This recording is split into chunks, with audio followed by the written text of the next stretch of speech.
piedras preciosas en los dientes. Después se colocaba, así como las amalgamas, restauraciones de oro, que era muy compatible, era muy maniable la parte del oro, ¿no? Se podía trabajar. Yo he llegado a ver restauraciones con oro y se adaptan muy bien a la estructura. Tienen esa función de que tú colocas el oro, pero es tan dúctil que en el momento de que empieza la oclusión lo empieza a ajustar solito el oro, se deja manipular, ¿no? Y sella las zonas. Pero, ¿por qué ya no está vigente? Si es tan bueno. Muy caro. Es muy caro, ¿no es cierto? ¿Cuánto de oro necesitamos? ¿Qué oro se trabaja en la boca? De 24 finales. El de 24, ¿no? Es un oro casi noble, porque las joyas de 18 que ustedes pueden comprar viene a ser un oro. Entonces las joyas de 18 que ustedes compran,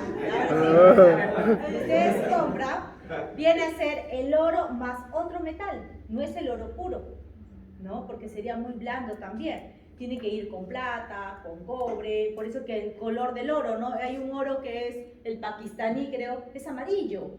¿Por qué? Porque le ponen bastante plata. Otro que es otro colorcito, tiene más, o creo que es rosa, creo que viene a ser con más, perdón, no sé si cobre o plata. Cobre. Entonces no sabes con qué lo mezclas, pero el 18 no es puro. El dental sí es más fino, es más caro, ¿no? El que ustedes van a comprar. Aleaciones nobles, tenemos oro, cobre, plata, paladio, aleaciones de metal base, y esta es nuestra realidad. Eso es lo que nosotros usamos. Cromo níquel, cromo cobalto, titanio. Cromo níquel lo usamos para... Nada, ¿sabes? La parte cerámica. No, claro, sí podemos usarlo para cobre.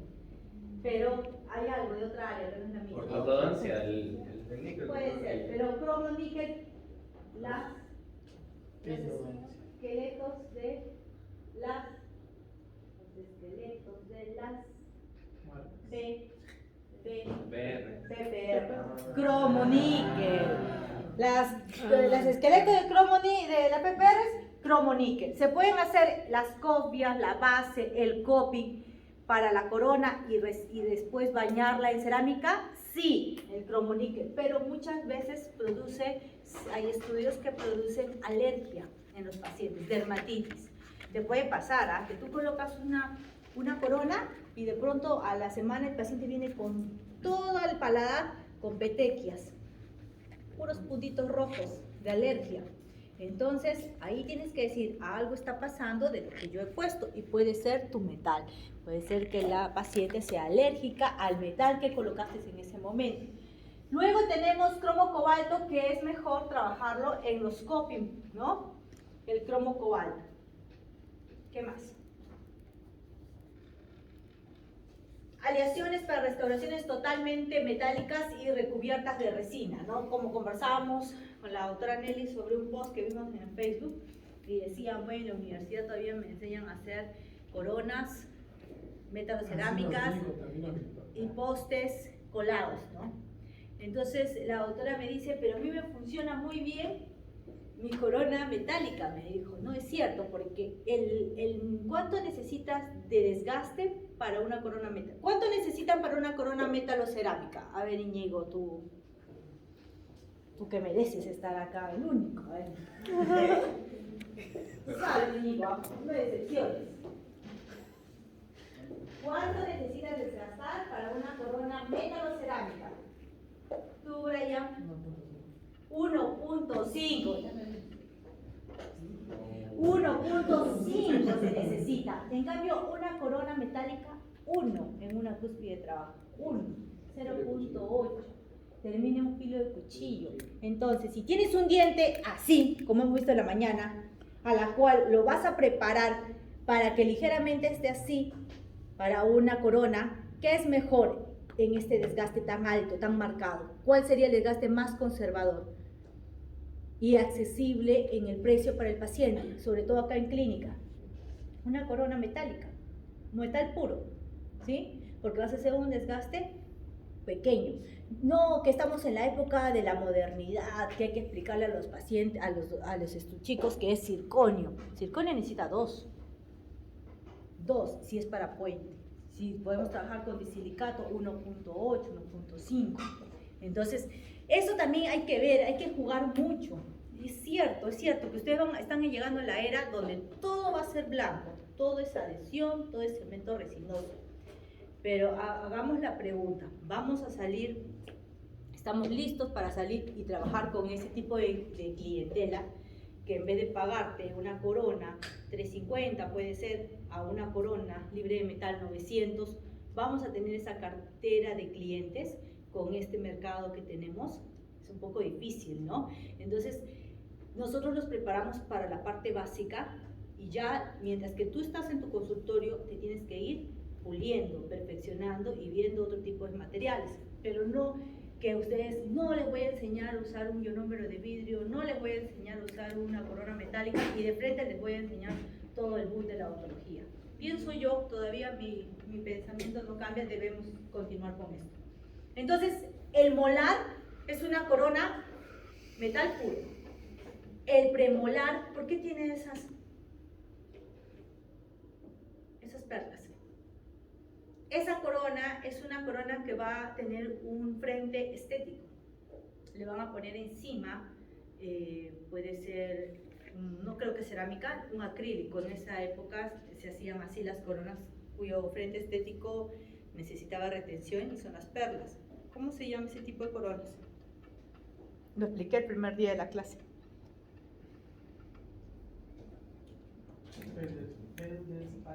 No, ese es el tipo de material. Tipo de corona. Corona completa, corona fenestrada, que es la ventanita que hay.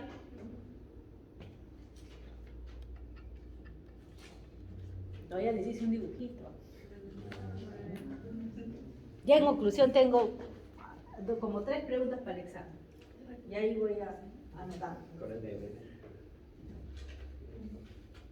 ¿Sí? No le digas.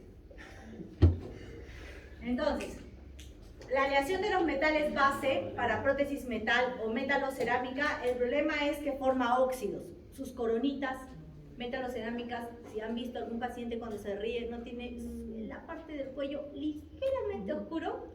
¿Por qué? Porque el metal en el medio húmedo se oxida, forma óxidos, ¿no es cierto? Eso es lo más importante de ahí. Metalocerámica, coronas metalocerámicos, tiene un coping de la cual va a ser metal recubierta por una cerámica estética. ¿El metal que le va a dar a este tipo de coronas metalocerámica? Resistencia. Y la cerámica que va encima es frágil, pero le da estética. Buena combinación, ¿verdad?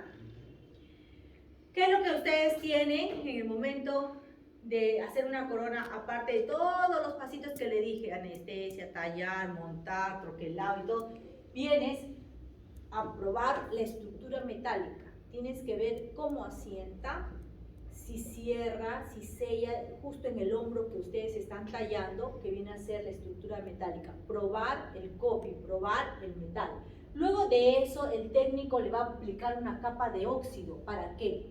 Para que atrape la cerámica. Esto. ¿Y por qué le coloca una capa de opacador? Para opacar al metal. O es como que fuera un pinta uñas blanco, igualito, para que trate de que sea lo más estético posible para que reciba la cerámica. Esto es para que atrape la cerámica, esto es para la estética, y el glaseado viene a ser el pulido. Por eso que cuando viene tu corona metalocerámica, uno de los pasos en prótesis fija es colocas metal y pruebas el metal. Luego se va al laboratorio y viene ya la cerámica sin pulido. Entonces aquí pruebas punto de contacto con el antagonista, con el vecino, sellado también, que no haya sobreextensión, perfil de emergencia. Una vez que tienes la firma del docente, ya viene tu trabajo pulido para la cementación, ¿no? Es aquí donde tienes que hacer todas las pruebas, porque tú puedes agarrar una pimpollo nueva y hacer el ajuste. Tú puedes modificarla.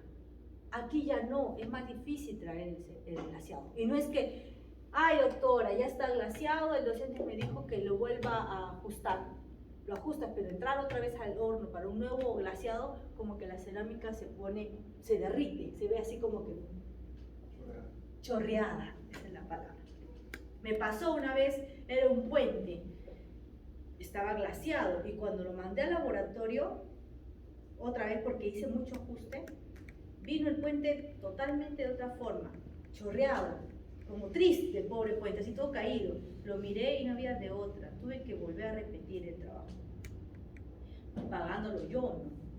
Entonces, porque entregar un trabajo de esa forma, era un puente canino, para parte estética, no puedes hacerlo, ¿no? Pero por eso que les digo, al técnico lo hubiera preparado. no, pues, pero ¿por qué? Si yo no hice bien la prueba de bizcocho, que es la aplicación de la cerámica, y es ahí donde tú tienes que decir al técnico, mira su perfil, no me gusta, no lo glasees, vuélvelo a contornear, aquí el ajuste, vuelve si quieres a probar otra vez el bizcocho y recién te mandas al glaseado. Cada vez que entra al horno, esto del metal tiene que tener el grado de temperatura similar del metal a la cerámica, el coeficiente de expansión también similar, pero a pesar de que sean similares, recuerda que el metal ha sido fundido en una temperatura, ha entrado a un horno, ha salido, se ha colocado la cerámica que está sin pulido, que es el punto 4, vuelve a entrar al horno y puede haber contracción del metal. Por eso que a veces tú dices, pero qué raro, y ha pasado, ¿no? Qué raro, doctora, porque mi metal estaba bueno, pero yo no me acuerdo del caso, no ha sido mi paciente, no lo he visto en la prueba de metal, queda en duda. Y el alumno muchas veces dice, qué raro, yo lo probé bien el metal y cuando vino la cerámica ya el puente pivoteaba. ¿Qué puede haber pasado? Que se alteró algo en el horno con la temperatura de la cerámica, que puede necesitar más y del metal menos. Puede ser que por apurados, porque llega un momento en que se colapsa el laboratorio, haya retirado el metal sin esperar a que se enfríe y se haya producido el proceso de contracción, y por eso que el metal se pivotea. Cuando pivotea todavía tienes tiempo para corregirlo, pero si pivotea mucho, sí hay que cortar o volverlo a hacer, ¿no? Y ahí sí lo pagas tú. A ver, échale la culpa al laboratorio, no te va a hacer caso. Ventajas. La corona metalocerámica es la más usada, ya no hablemos mucho en sí de la corona, sino de los metales, ¿no? Esta es la teoría del metal. ¿Cómo dicen que se queda atrapada la cerámica en el metal? Una son los óxidos. A ver, las fuerzas de Van der Waals te dicen que hay un intercambio iónico entre el oxígeno y el hidrógeno, uno de los componentes del metal. La retención mecánica te dice que no se deja el metal liso. Eso es verdad, no se deja liso, se crea microabrasión usando polvo de óxido de aluminio. ¿Se acuerdan de materiales dentales? La erosión, o se acuerdan los abrasivos, cuando les decía, agarren un poco de tierra, humedézcala y pásenle sobre una superficie, eso es un abrasivo, ¿no es cierto? Cuando las lijas, que vienen en papel engomado y te ponen las piedras encima y empiezas a lijar la superficie, eso es un abrasivo. Y otra forma de presentar el abrasivo es por erosión, que agarres una pistola así como fuera tu pieza de mano, que tenga presión, que venga con el aire, pero que en el momento de expulsar el aire, expulse el abrasivo, que viene a ser el óxido de aluminio, que es lo que tenemos acá en el laboratorio, en el segundo nivel. Entonces, el óxido de aluminio, hay una caja así con una tapa transparente que tiene unos huecos a los costados, ¿no? Y tiene dos puntas, una amarilla y una verde. La amarilla es de 50 micras y la verde es de 100. Cuando tú quieres arenar un metal, tienes que ser con las de 50 micras. Entonces, el laboratorio usa lo mismo, pero para la parte externa. Es más, si ustedes ven videos de adhesión, te dice que las cavidades, esos que van a ser operatorias, se deberían arenar. Un arenador especialmente para esas cavidades está alrededor de, ¿cuánto? 7000 me parece, más o menos, porque es específico para que arenes esa zona. Se debería arenar para que tú apliques microporosidades, más de lo que puedes ocasionar con el ácido fosfórico, y logres retención de la resina. Es lo mismo, ellos necesitan en el laboratorio tener una retención externa que viene a ser el óxido de aluminio alrededor del metal para que reciba la cerámica. Tercera teoría, fuerzas de compresión. Lo que les dije, al cocer la cerámica y al enfriarse se contrae, quedando atrapada contra el metal. Esa es otra teoría. Y la última es usar el opaque, que se va a unir a los óxidos de aleación que les dije que tenían que colocar, los cuales se logran al calentar el metal. Esta unión de la porcelana opaca a los óxidos del metal es una unión química mediante enlaces covalentes, similar a la primera. ¿Sí? ¿Se entendió? Uno es por atrapamiento, uno es por aplicación de abrasivos, otro es porque también óxidos de la aleación, los que se van a formar. Las amalgamas, antes habían tremendas brechas. ¿Por qué duran tanto las amalgamas? Se formaban tremendas brechas, pero con el pasar de los años, por ser un metal, empezaban a formar óxidos, y esas brechas eran ocupadas por los óxidos creados por el metal, por eso, y sellaban. En cambio, en una resina, si hay una brecha, ¿qué va a pasar? Va a empezar a filtrar, va a cambiar de color, va a empezar a caer por debajo y ta. Las amalgamas por eso duran tanto, porque sus mismos óxidos sellaban este espacio. Es lo mismo. Aquí hay una unión química. El metal forma óxidos de aleación que va a permitir el atrapamiento de la cerámica. Cerámica. Esta es la parte estética. Ya ustedes, este es tal cual lo que yo les expliqué hace años. La cerámica, antes, para hacer jarrones, la taza de té, todo lo que tienen de cerámica son compuestos inorgánicos formados por elementos no metales, con algunas excepciones, que se obtienen por acción del calor y en cuya estructura final se diferencian dos fases. La fase cristalina, que vienen a ser los cristales que te van a dar, no sale, que te van a dar los cristales. La fase amorfa, que es el vidrio, te da. La fase cristalina te da resistencia. Y la fase amorfa, que viene a ser el vidrio, te da estética. ¿Sí? Lo clásico. Dentro de ellas vas a encontrar varios artículos para estudiar. Lo básico que enseñamos en la universidad. 3 clasificaciones clásicas: feldspáticas, aluminizadas y zirconiosas. ¿Sí? Ya, ¿por qué dije al entrar? Dije compuesto inorgánico formado por elementos no metales, con excepciones, porque el circonio es un metal. Será blanco, pero es metal. Por eso digo con algunas excepciones, pero están dentro de la clasificación de las cerámicas. Feldspáticas. Miren cuánto tiene de feldespato. Casi llegando al 100%, 78-85%, que le da la belleza, la translucidez. Tenían la misma composición que las porcelanas utilizadas en la elaboración de las piezas artísticas, los jarrones, los adornos. Contenían exclusivamente los 3 elementos básicos: feldespato, cuarzo y caolín. El cuarzo, que es la fase cristalina,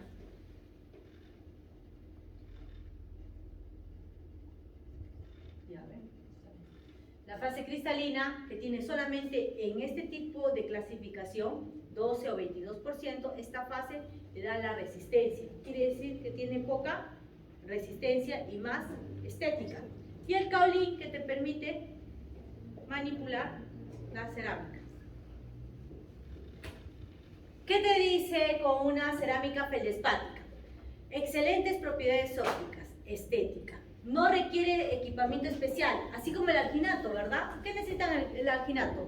Humildemente su taza de goma y su espátula de plástico y la habilidad, nada más. Es lo mismo, no necesitas mucha maquinaria para poder trabajar una cerámica feldspática. El problema es que es muy frágil, poco resistente, usada mayormente para recubrir, acá está mal, no solamente recubrir estructuras metálicas, sino estructuras de mayor resistencia. Por ejemplo, el circonio. El circonio puede ser de coping, el metal puede ser el coping bañado con este tipo de cerámicas feldspáticas. Las carillas feldspáticas no funcionan mucho, ¿no? Si no es que quieras hacer que tenga más esmalte y que solamente quieras poner algo muy ligero en el cambio que te pueda aceptar un feldespato, pero que tú puedas reconstruir un borde incisal, una carilla con reconstrucción de borde y que me acepte una feldespática, corremos el riesgo que se pueda fracturar. Entonces son muy estéticas, sí, pero muy frágiles, ¿no? Las aluminizadas nacieron a raíz de las feldespáticas, pero tiene un contenido alto de óxido de aluminio, ¿no? Que le va a dar mayor proporción de cuarzo, es decir, que van a ser más resistentes, pero reduce la translucidez, tiene menos feldespato, reduce la translucidez, por lo tanto necesitamos tallados más agresivos. Hay una contracción durante el procesamiento por el calor, por lo que su ajuste marginal es deficiente. Ya no, ya se puede trabajar. El detalle es esto, que si tú aplicas más partículas de aluminio, 50% más, ¿qué vas a encontrar? Una cerámica opaca. Entonces, si quieres hacer algo más resistente, estamos hablando de una zona de premolar, puedes hacer una aluminizada, un segundo premolar, pero si te vas a un primer premolar donde el paciente va a sonreír y si es superior, es mejor no trabajar con una aluminizada por la estética. Quiero hacer un puente con cerámica aluminizada, no puedo, no tiene tanta resistencia. Peor feldespática, ¿no?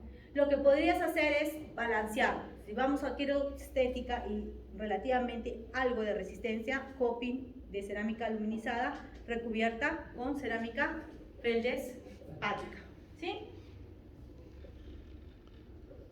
Acá las zirconiosas. ¿Qué hemos dicho de las zirconiosas?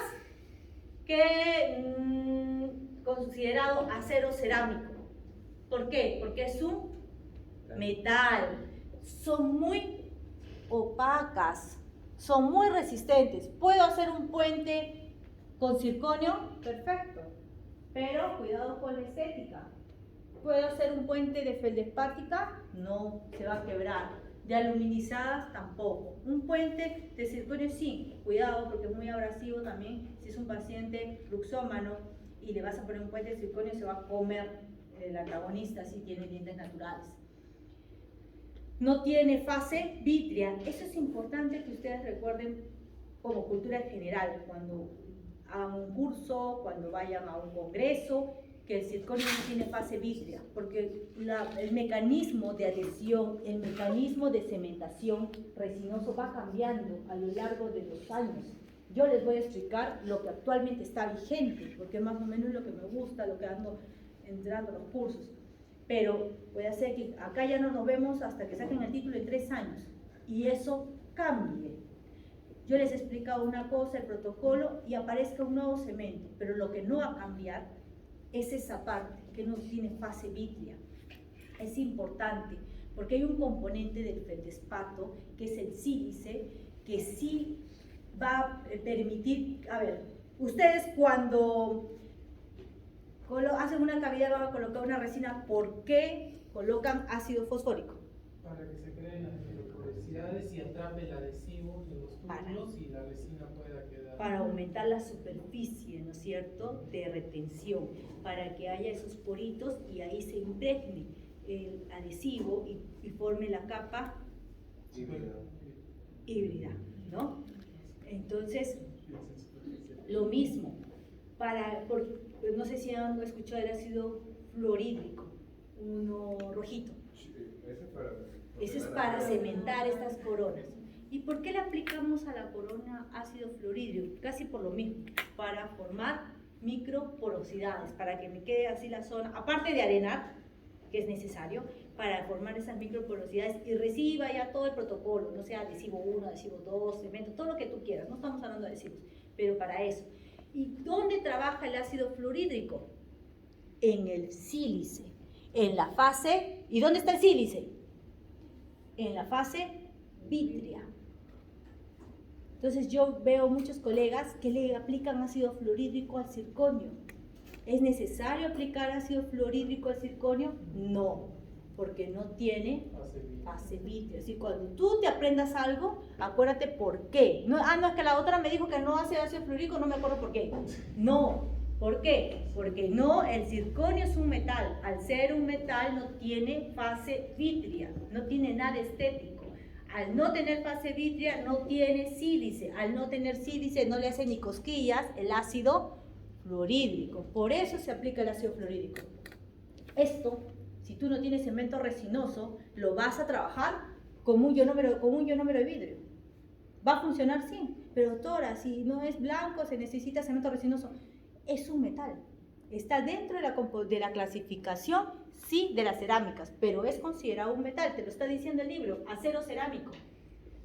¿Sí? No tiene fase vítrea, es decir, no es estético. Es resistente por la fase 100% cristalina. Compuesto de óxido de circonio altamente sinterizado. Vamos a hablar de sinterización. Estabilizado parcialmente con óxido de itrio. Son cerámicas de última generación, elevada tenacidad, 100 a 1500 megapascales. Cuidado también cuando está muy fuerte, ¿no? Con la oclusión del paciente. Estas son las técnicas de trabajo. Cuando yo les decía, no necesita mucha manipulación la cerámica feldespática. ¿Por qué? Porque la puedes comprar en un polvo, la vas agregando, el técnico la va agregando por capitas, y una vez que está armada, así como tu encerado diagnóstico, se va a un horno. Necesitas nada más que el horno que termine la cocción. Pero cuando hablamos de sinterización, viene como que compactado el material en unos cubitos. Y luego pasa por un cubito, viene presinterizado este material, como que precocido. Pasa por un mecanismo de inyección, calientas el material, igual que el colado, ¿no? Pasa a una cámara de vacío y forma la estructura, pero necesitas esta parte, este equipo de inyección. El CAD/CAM, que algunos ya lo han visto, necesitas el sistema CAD/CAM, que el software y el fresado, todo este sistema para que sea tallado, torneado, que va a tener mejores características. El colado es lo clásico. Vas a pasar, ¿se acuerdan? Materiales dentales, el colado, cuando hacías tu patrón de cera, luego lo revestías, derretías la cera, te quedaba un huequito que se llamaba cámara de vacío, y luego por movimiento, ¿no? Por centrífuga, entraba el metal y quedaba captado ahí, ¿no? Y se iba al colado. Es lo mismo, pero en cerámica. Y sinterización es de que tú compras en polvo, pasa también al calor y lo sinteriza, lo une para que forme la nueva estructura. Entonces, cuando vas a encontrar nuevos sistemas, te van a decir, yo te vendo esta vitrocerámica dentro de la familia de las feldespáticas, pero es sinterizada. Entonces necesitas otro material, otro equipo. ¿Va a tener mejores propiedades? Sí. A más equipo que tenga, va a tener mejores propiedades. Pero esas son las formas de trabajar la cerámica. Sinterización, inyección, colado y torneado. ¿Se entendió? Vuelvo a repetir. Muy rápido. Esta sinterización, miren la maquinita, ¿sí? Es como que vas agregando la cerámica en polvo bien a la estructura, o si quieres como que un bloque después pasa al colado, y luego sube y entra como un colado, una cocción. Esa cerámica que la has comprado en polvo va a pasar por sinterización para que se una, gracias al calor, todas las partículas de la cerámica y formen la nueva corona, la nueva incrustación y todo lo que tú quieras. Pero ese es el proceso de sinterización. El colado es lo clásico. Haces un encerado, realizas un revestimiento, colocas en el horno, ¿se acuerdan el horno del encerado?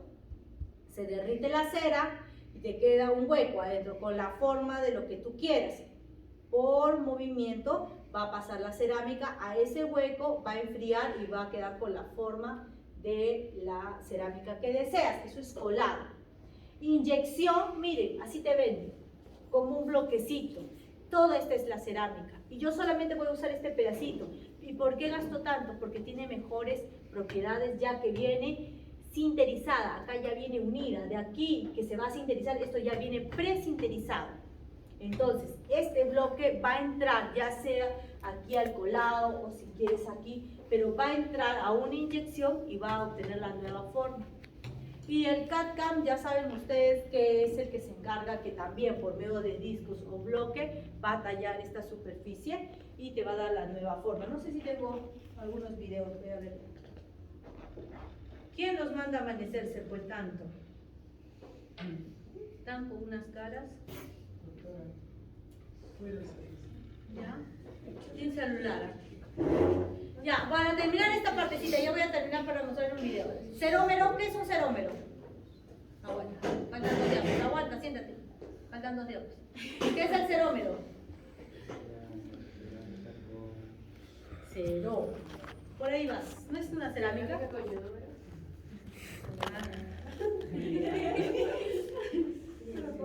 Es una resina con algunas partículas de cerámica, pero es una resina de laboratorio. ¿Sí? Pero es una resina, es un plástico, es un polímero para incrustación, es un cerómero, pero sí tiene partículas de cerámica. Polímeros, pero todos polímeros.